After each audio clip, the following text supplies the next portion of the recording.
السلام علیکم ورحمۃ اللہ وبرکاتہ۔ الحمد للہ وحدہ والصلاة والسلام علی من لا نبی بعدہ، اما بعد۔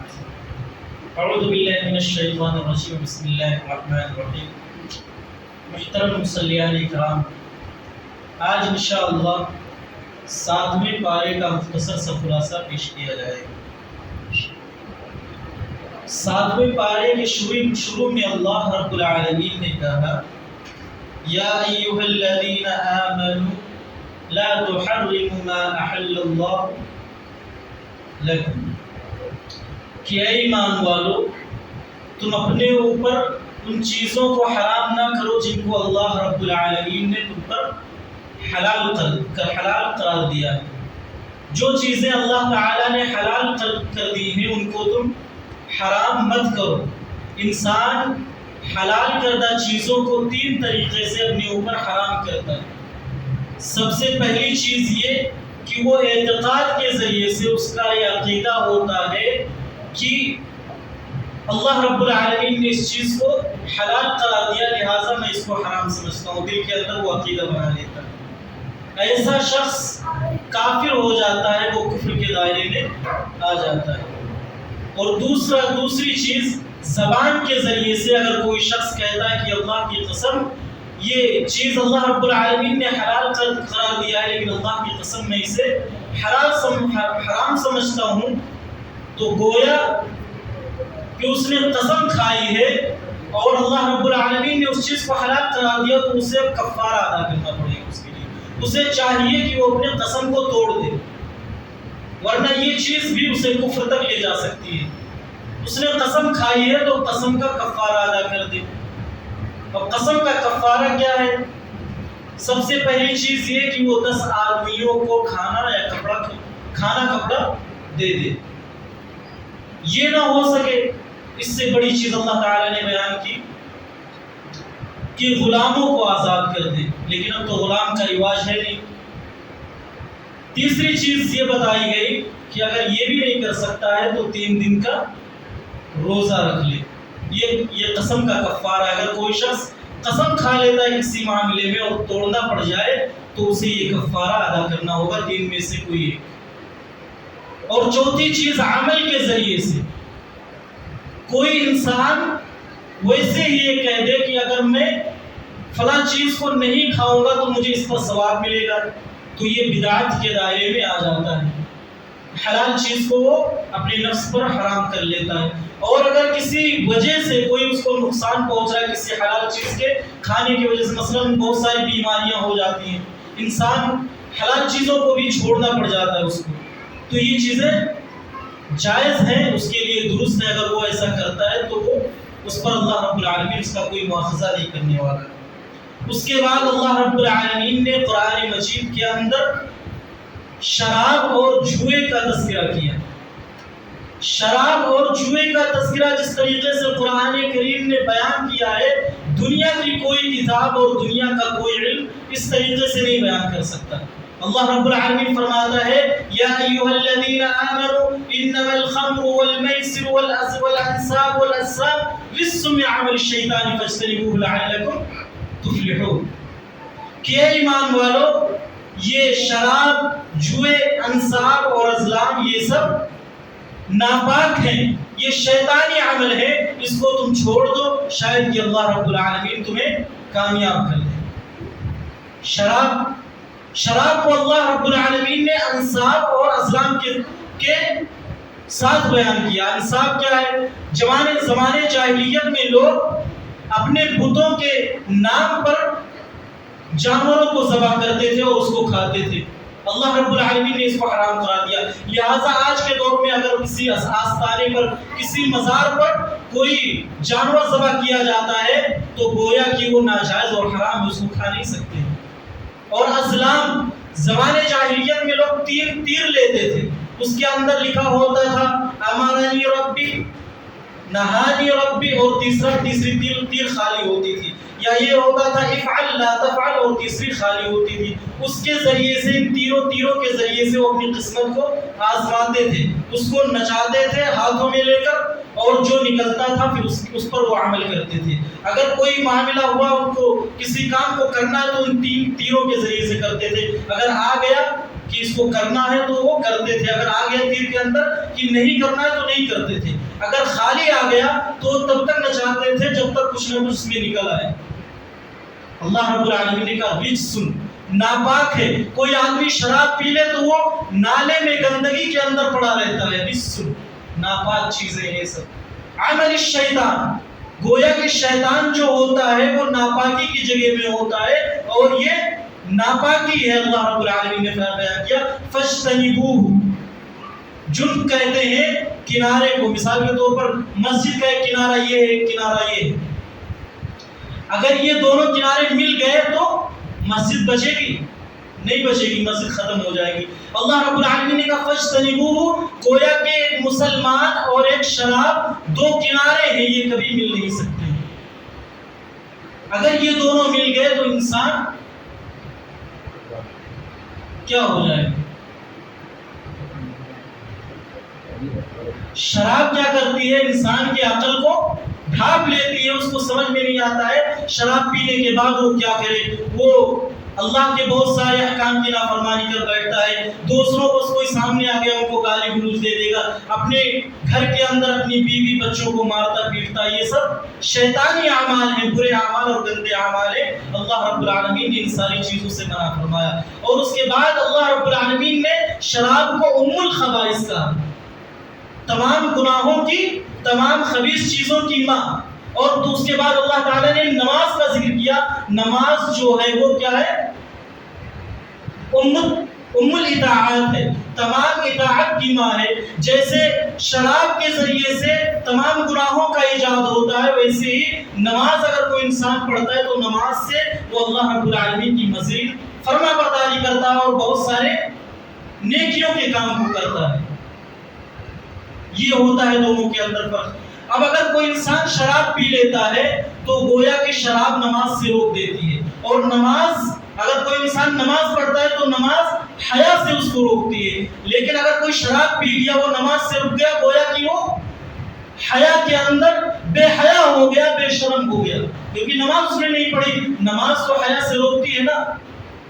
تو یہ ساری استدلال اللہ رب العالمین نے شراب کے ذریعے، شراب کے بارے میں بیان کیا. میسر کس کو کہتے ہیں؟ جوا کس کو کہتے ہیں؟ جوا اس چیز کو کہتے ہیں کوئی ایسی لین دین جس کے اندر ایک ہارے ایک جیتے، وہ چیز جوا ہے. مثال کے طور پر بہت سارے لوگ لوٹری میں لگاتے ہیں، اس کے اندر کچھ جیتتے ہیں کچھ ہارتے ہیں. ریس کے اندر کچھ لوگ پیسے لگاتے ہیں، گھوڑے کے ریس میں، بائک کے ریس میں. تو یہ سب جوا کے اندر آتا ہے. کھلاڑیوں کے اوپر پیسے لگاتے ہیں کہ کون جیتے گا، اس کے اوپر پیسے لگائیں گے تاکہ پیسے ملے. تو یہ جو ہار جیت ہوتی ہے یہ جوئے کے میسر کے کیٹیگری میں آتی ہے. اس سے اللہ رب العالمین نے بیان منع فرمایا اور شیطان کا عمل قرار دیا. حضرت عثمان غنی رضی اللہ تعالی عنہ ایک روایت بیان کرتے ہیں کہ پرانے زمانے کے اندر ایک زاہد اور عابد انسان رہتا تھا، اور وہ بہت ہی متقی پرہیزگار تھا. وہیں پر ایک بدکار عورت رہتی تھی. اس نے یہ سوچا کہ اس آدمی کو بہکاتے ہیں جو زاہد ہے. اس نے اپنی لونڈی کو بھیجا کہ جا کر اس آدمی کو بلا کر لے کر آؤ اور اس سے گواہی دلانی ہے. تو اس آدمی کو لے کر گیا اس بدکار عورت کے پاس. وہ چلا گیا کہ چلو گواہی دینی ہے، چلتے ہیں. جب اس کے گھر پہ پہنچا تو اس نے اندر سے دروازہ بند کر لیا اور اس نے کہا کہ تم میرے ساتھ بدکاری کرو. وہ زاہد اور عابد آدمی جو تھا اس نے منع کر دیا کہ میں ایسا عمل نہیں کر سکتا. تو اس بدکار عورت نے کہا کہ اگر تم نہیں کرو گے تو میں ابھی شور مچاؤں گی اور لوگ آ جائیں گے، تمہاری پٹائی کریں گے، تمہاری جو تقویٰ ہے، تمہاری تو جو زہد ہے وہ دھری کی دھری رہ جائے گی. یا تو تم میرے ساتھ بدکاری کرو، یا 3 عمل ہے اس کو تم انجام دو. یا تو تم بدکاری کرو میرے ساتھ، یا یہ بچہ ہے اس بچے کو قتل کرو، یا یہ شراب پیو. اس زاہد آدمی نے کہا کہ میں بچے کو قتل نہیں کر سکتا، نہ ہی میں تمہارے ساتھ بدکاری کر سکتا ہوں. شراب جو ہے یہ آسان ہے، اس کو میں پی لیتا ہوں. ام الخبائث کیوں کہا گیا اس کو؟ جب اس آدمی نے شراب پی تو اس نے بچے کو بھی قتل کیا اور اس عورت کے ساتھ زنا بھی کیا، بدکاری بھی کی۔ یہ وجہ ہے اس شراب کو ام الخبائث کہنے کا، کہ ابھی تک کوئی عمل نہیں کر رہا تھا لیکن پینے کے بعد سارے عمل کو کرتا ہوا چلا گیا۔ اس کے بعد اللہ رب العالمین نے قیامت کے دن کا ذکر کیا ہے کہ جب قیامت قائم ہوگی تو اللہ رب العالمین ہوگا سامنے، تمام انبیاء کرام موجود ہوں گے، نوح علیہ السلام، آدم علیہ السلام، ابراہیم، اسماعیل، سارے انبیاء موجود ہوں گے۔ اللہ رب العالمین سے سوال کرے گا کہ میں نے تمہیں اپنی امتیوں تو اپنے بندوں کے پاس بھیجا تھا، تمہاری امت کے پاس بھیجا تھا، انہوں نے کیا جواب دیا؟ میرے بھائیوں، انبیاء جو اللہ رب العالمین کے سب سے قریب بندے ہیں، ان کا عالم کیا ہوگا آخرت کے اندر؟ جہاں پر دیکھیے ان کی دہشت کا عالم کیا ہوگا۔ وہ فوراً جواب دیں گے کہ ما علم لنا، میرے پاس اس کا کوئی جواب نہیں ہے، میں نہیں جانتا کہ انہوں نے کیا جواب دیا۔ یہ جھوٹ ہے کہ نہیں جھوٹ ہے؟ ہر کسی کو معلوم ہے، ہر انبیاء کو معلوم ہوگا کہ ان کی امتیوں نے انہیں کیا جواب دیا، لیکن اللہ رب العالمین کی دہشت وہاں پر ان کو اتنی ہوگی کہ وہ جواب نہیں دے پائیں گے کہ ہماری امتیوں نے انہیں کیا جواب دیا۔ اس کے بعد پھر وہ ذرا جب ان کا دہشت کم ہوگا تو وہ کہیں گے کہ اللہ میں نے تیرا پیغام اپنی امتیوں تک پہنچا دیا۔ پھر اس کے بعد ان کی امتیوں کو بلایا جائے گا، ہر نبی کی امت کو اللہ رب العالمین بلائے گا اور ان سے بھی وہی سوال کیا کرے گا کہ کیا یہ جتنے لوگ کھڑے ہیں تمہارے پاس گئے تھے کہ نہیں گئے؟ تو وہ تمام امتی بھی انکار کر دیں گے کہ نہیں، یہ لوگ ہمارے پاس نہیں آئے تھے۔ یہ بھی دہشت کا عالم ہوگا اللہ رب العالمین کے سامنے۔ پھر اللہ رب العالمین نے فرمایا کہ امت محمدیہ کو اللہ رب العالمین لے کر آئے گا۔ پھر امت محمدیہ ان کے بارے میں گواہی دے گی کہ یہ لوگ اپنی امتیوں کے پاس گئے تھے اور اللہ رب العالمین کا تمام پیغام ان تک پورا پہنچا دیا۔ اللہ تعالیٰ ان سے سوال کرے گا کہ تم کہاں سے یہ بات کہتے ہو، تمہیں کیسے معلوم ہے؟ تو امت محمدیہ کہے گی کہ میرے پاس جو نبی آئے تھے، ہمارے جو نبی ہیں جناب محمد رسول اللہ صلی اللہ علیہ وسلم، انہوں نے یہ بات ہمیں بتائی ہے اور میرے جو نبی ہیں وہ جھوٹ نہیں بولتے ہیں۔ انہوں نے ہمیں بتایا کہ تمام انبیاء اپنی امتوں کے پاس آئے اور اللہ رب العالمین کا پیغام ان تک پہنچایا۔ یہ چیز اس کے بعد اللہ رب العالمین نے کہا، عیسیٰ علیہ السلام کا تذکرہ کیا اور کہا کہ ہم نے تمہیں کتاب دیا ہے، تورات، زبور دی ہے، اور ہم نے تمہیں ایک ایسا معجزہ دیا ہے کہ جس کے ذریعے سے تم مٹی کے پرندے بناؤ اور اس کے اندر پھونک مارو تو میرے حکم سے وہ زندہ ہو جائیں گے اور اڑنے لگیں گے۔ اس کے اندر ایک نقطہ، ایک پوائنٹ ہے، اللہ رب العالمین نے پہلے کتابوں کا تذکرہ کیوں کیا؟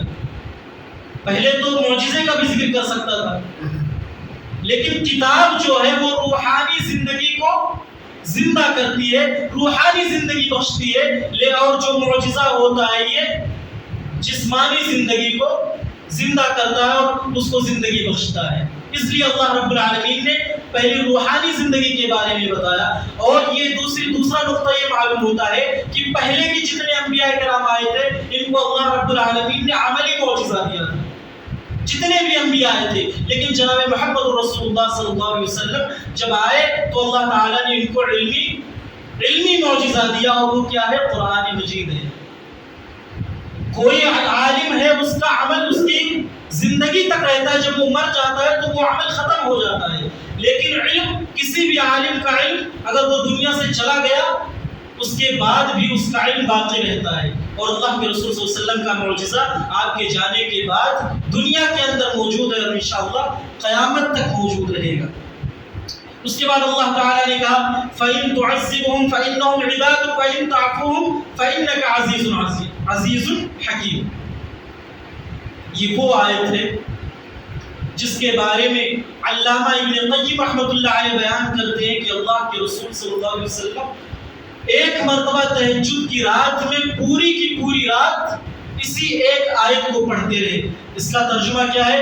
فَإِن تُعَذِّبْهُمْ فَإِنَّهُمْ عِبَادُكَ، اے اللہ اگر تو اپنے بندوں کو اگر عذاب دینا چاہتا ہے تو یہ تیرے بندے ہیں، وَإِن تَعْفُوهُمْ فَإِنَّكَ عَزِيزٌ حَكِيمٌ، اور اگر تو انہیں معاف کرنا چاہتا ہے تو عزیز ہے، حکیم ہے۔ اللہ کے رسول صلی اللہ علیہ وسلم پوری تہجد کی نماز پوری رات صرف اس ایک آیت کو پڑھتے رہے۔ اس سے ایک نقطہ امام ابن قیم رحمۃ اللہ علیہ بیان کرتے ہیں کہ قرآن کو ختم کرنا یہ اصل نہیں ہے، بلکہ قرآن کو سمجھ کر پڑھنا یہ اصل ہے۔ آج اگر دیکھا جائے تو جیسے بہت سارے لوگوں نے ویڈیو دیکھی ہوگی شیخ جلال الدین قاسمی حفظہ اللہ کی، وہ بیان کرتے ہیں گڑبڑ گڑبڑ یعملون گڑبڑ گڑبڑ تعملون۔ ایسے لوگ قرآن پڑھتے ہیں، ایک دن میں قرآن ختم کرتے ہیں، 3 دن کے اندر قرآن مجید کو ختم کرتے ہیں۔ میرے بھائیوں اور دوستوں، آپ بتائیے کہ کیا یہ قرآن کے ساتھ مذاق ہے کہ نہیں مذاق ہے؟ میں ان سے یہ کہنا چاہتا ہوں کہ آپ لوگ سدھر جائیے، اس سے آپ کو ثواب نہیں بلکہ اللہ رب العالمین کا عذاب ملے گا۔ میرے بھائیوں اور دوستوں، اس سے اللہ تعالیٰ ثواب نہیں دے گا۔ اور یہ پڑھ کر یہ ثابت کرنا چاہتے ہیں کہ اللہ کے رسول آپ ایک آیت میں پوری رات گزار دیتے ہیں، میں ایک رات میں پورے قرآن مجید کو ختم کر دیتا ہوں، لہٰذا میں آپ سے زیادہ متقی اور پرہیزگار ہوں۔ نعوذ باللہ۔ کیسے لوگ؟ میرے بھائی اور دوستو، اللہ کے رسول صلی اللہ علیہ وسلم کا عالم یہ ہے کہ پوری رات آپ ایک آیت میں گزارتے ہیں، تو اس قرآن کو سمجھ کر پڑھیے۔ آج ہم دیکھتے ہیں 7 پارے ختم ہو چکے ہیں۔ کبھی کسی کے دل میں کچھ خیال آیا قرآن کے تعلق سے، اللہ رب العالمین اس کے اندر کیا کہہ رہا ہے، اللہ رب العالمین ہمیں کس چیز کے بارے میں اس قرآن کے اندر، اس آیات کے اندر کس چیز کے بارے میں بتا رہا ہے، اس کا خیال کبھی کسی کے اندر نہیں آیا۔ دل کے اندر کبھی جوش نہیں پیدا ہوا۔ میرے بھائی اور دوستو، اس کے بعد سورہ انعام آتی ہے، اس کی جو پہلی آیت ہے اس کو میں بیان کرتا ہوں، اور اس کے اندر دیکھیے اللہ رب العالمین کیا بیان کر رہا ہے۔ الحمدللہ الذی خلق السماوات والارض، الحمدللہ، تمام تعریف اللہ رب العالمین کے لیے ہے جس نے زمین اور آسمان کو پیدا کیا۔ اس آیت کو ذرا تفصیل سے سنیے اور اپنے دل پر ہاتھ رکھ کر بتائیے کہ اللہ تعالیٰ اس میں کیا کہنا چاہتا ہے۔ جس نے زمین اور آسمان کو پیدا کیا، اس کو اس مثال سے سمجھتے ہیں کہ کچھ لوگ ہیں جو فلائٹ سے کہیں جا رہے ہیں، اب اچانک پائلٹ جو ہے یہ اعلان کر دیتا ہے کہ کسی وجہ سے ہو سکتا ہے کہ آگے پلین کریش ہو جائے، لہٰذا آپ لوگ پیراشوٹ پہن لیجیے اور کود جائیے۔ اب سب لوگ کود جاتے ہیں، کوئی کہیں پہنچتا ہے، کوئی کہیں پہنچتا ہے۔ ایک آدمی ایسی جگہ پر پہنچ جاتا ہے، ایسی جنگل جھاڑی میں جہاں پر نہ تو کوئی کھانے پینے کا انتظام ہے، نہ تو کوئی رہنے کا انتظام ہے۔ اب وہاں پر وہ حیران و پریشان ہے کہ اب مجھے مرنا پکا ہے، اب میری موت یقینی ہے۔ اسی ٹینشن میں وہ لیٹتا ہے، سو جاتا ہے۔ اب جب اس کی آنکھ کھلتی ہے تو وہ یہ دیکھتا ہے کہ ہمارے پاس ایک خیمہ لگا ہوا ہے اور ایک ٹیبل بچھی ہوئی ہے، اس ٹیبل پہ ہر قسم کے انواع و اقسام کے پھل موجود ہیں، پینے کی ساری چیزیں موجود ہیں۔ اب وہ سب سے پہلا کام کیا کرے گا؟ سب سے پہلے کھانا شروع کرے گا، یا جو چیز جس نے ان ساری چیزوں کی کیا ہے اس کو تلاش کرے گا کہ میں تو مرنے والا تھا، جس نے یہ کیا ہے اس کا میں شکریہ ادا کر دوں، اس کو ڈھونڈے گا۔ لہٰذا وہ آدمی پردے کے پیچھے چھپ گیا۔ ایسی مثال اللہ تعالیٰ نے یہاں پہ بیان کی کہ اللہ رب العالمین نے زمین اور آسمان کو پیدا کیا، اس کے اندر ساری چیزیں، تمہارے کھانے پینے کے انواع و اقسام، ساری چیزوں کو اللہ رب العالمین نے پیدا کیا۔ ساری نعمتیں اللہ رب العالمین نے تمہارے لیے بنائی۔ چاند سے فائدہ تم اٹھاتے ہو، سورج سے فائدہ تم اٹھاتے ہو، سمندر سے فائدہ، دھوپ سے فائدہ، چھاؤں سے فائدہ، ہر چیز سے تم فائدہ اٹھاتے ہو۔ لہٰذا یہ نعمتیں ہیں، جب یہ نعمتیں آئے تو تم اللہ رب العالمین کا شکریہ ادا کرو، اور وہ شکریہ الحمدللہ رب العالمین سے ہوگا، الحمدللہ سے ہوگا۔ اب سوال یہ پیدا ہوتا ہے کہ وہاں پر تو آدمی چھپ گیا، اس کو تو انسان ڈھونڈ سکتا ہے، یہ جو زمین اور آسمان بنانے والا ہے یہ بھی ایک پردے کے پیچھے چھپ کر ساری چیزوں کو دیکھ رہا ہے، ساری چیزوں کو، اپنے بندوں کو اور اپنی پیدا کی ہوئی چیزوں کو دیکھتا ہے۔ سوال یہ کہ ہم اس کو دیکھ سکتے ہیں کہ نہیں دیکھ سکتے؟ تو اس دنیا کے اندر ہم اس کو نہیں دیکھ سکتے، لیکن ایک ایسا دن آنے والا ہے جب ہم اس کو دیکھیں گے۔ اللہ تعالیٰ فرماتا ہے لا تدرکہ الابصار وہو یدرک الابصار، کہ دنیا کی جو آنکھیں ہیں وہ اللہ رب العالمین کا ادراک نہیں کر سکتی، وہ اللہ رب العالمین کو نہیں دیکھ سکتی۔ لہذا آخرت کا دن ایک ایسا دن آنے والا ہے جب انسان اللہ رب العالمین کو دیکھ سکتا ہے۔ جنت کے اندر لوگ انسان اللہ رب العالمین کو دیکھ سکتا ہے۔ سوال یہ ہے کہ اس کا عمل کیا ہے، کیسے کیا عمل کریں کہ ہم اللہ رب العالمین کو آخرت کے اندر دیکھ سکیں۔ تو اس کے لیے اللہ تبارک و تعالی نے فرمایا کہ جو وحی ہم نے نازل کی ہے اس کو دل کی نگاہوں سے دیکھ لو، انشاءاللہ اللہ رب العالمین کو قیامت کے دن، آخرت کے دن جنت کے اندر دیکھ لو دل کی نگاہوں سے۔ وحی جو اللہ تعالی نے نازل کی، جو شریعت ہے، ان کو دل کی نگاہوں سے دیکھ لو۔ اب دل کی نگاہ کیا ہے؟ یعنی جو کچھ اللہ تعالی نے نازل کیا اس کو اپنے دل کے اندر اتار لو، اپنے حلق سے نیچے اتار لو، انشاءاللہ قیامت کے دن آخرت جنت کے اندر اللہ رب العالمین کو دیکھو گے۔ اب دیکھو کہ یہ جو زمین اور آسمان ہے، اس کی جو خوبصورتی ہے، اس کو بنانے اس کو اللہ رب العالمین نے اتنا خوبصورت بنایا، کتنا خوبصورت بنایا، اس کا اندازہ نہیں لگایا جا سکتا۔ یوسف علیہ السلام کو اللہ رب العالمین نے اتنی خوبصورتی دی، تو سوچئے کہ جو اللہ تعالیٰ نے اس کی تخلیق کی اتنی خوبصورت ہے، تو بنانے والے کی خوبصورتی کا کیا عالم ہے۔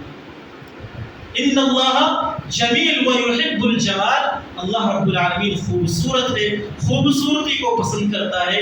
اب یہیں پر اپنی بات کو ختم کرتا ہوں۔ اللہ رب العالمین سے دعا ہے کہ بار الہ میں حق بات کہنے اور ہم سب کو حق بات پر عمل کرنے کی توفیق عطا فرمائے۔ آمین وآخر دعوانا الحمدللہ رب العالمین۔ السلام علیکم ورحمۃ اللہ وبرکاتہ۔